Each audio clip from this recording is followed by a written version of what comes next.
Saudari-saudara yang terkasih di dalam Tuhan Yesus, saat ini kita akan mendengarkan biografi Santo Thomas OFM dan kawan-kawan dan Santa Casilda. Biografi yang pertama, Santo Thomas OFM dan kawan-kawan. Thomas dibebaskan oleh Jenderal Fransiskan dan kemudian diutus ke Armenia. Raja Armenia sangat simpati kepadanya dan menjadikan dia duta.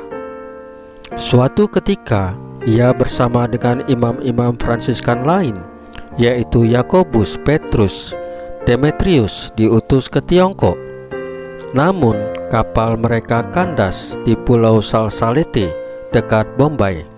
Di sini mereka dibunuh oleh orang-orang setempat. Biografi yang kedua, Santa Casilda. Aldemoris, ayah Casilda, adalah seorang bangsawan yang masih belum mengenal Tuhan Yesus dan kejam.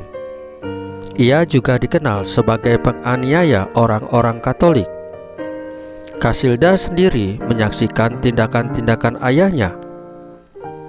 Casilda yang dianugerahi budi yang luhur dan rasa perikemanusiaan yang tinggi, bertekad untuk membantu orang-orang yang dipenjarakan itu.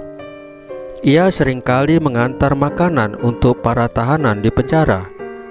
Setelah mereka makan, Casilda mengajak mereka berdoa, memohon peneguhan pada Tuhan Yesus dalam menanggung semua penderitaan yang ditimpakan atas mereka. Perbuatan nekat Casilda ini tidak diketahui oleh ayahnya. Casilda sendiri memang belum mengenal Tuhan Yesus, tetapi hatinya sudah tersentuh oleh rahmat Allah melalui kesaksian hidup orang-orang Katolik yang sekarang ada dalam tahanan.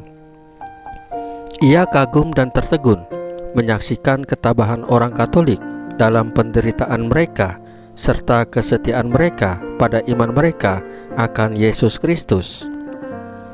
Pada suatu hari, Casilda menyatakan keinginan hatinya untuk menjadi pengikut Kristus kepada orang-orang tawanan itu.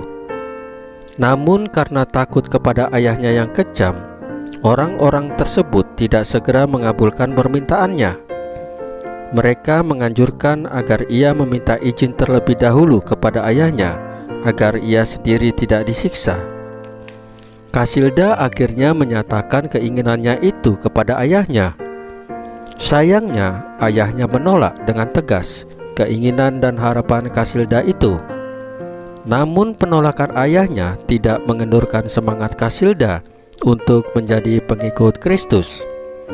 Sebaliknya, ia bahkan semakin berani bertindak sebagai orang Katolik.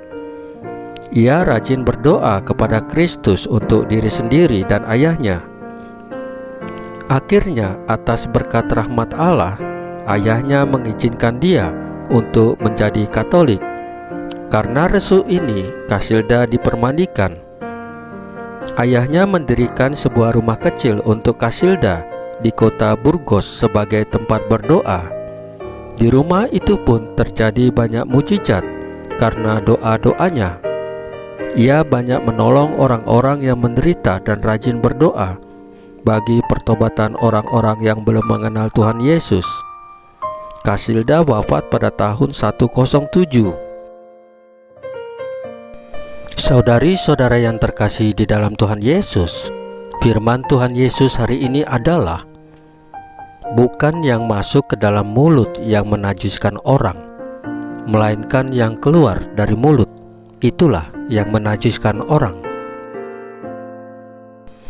Marilah kita mencontoh sikap dan cara hidup daripada santo dan santa ini. Mereka rajin berdoa, mereka rajin bersyukur, mereka rajin berpuasa, mereka rajin mengaku dosa. Tetaplah melayani sesama dengan kasih Yesus, dan tetaplah kita mewartakan Injil dalam hidup kita sehari-hari. Tuhan Yesus memberkati kita semua.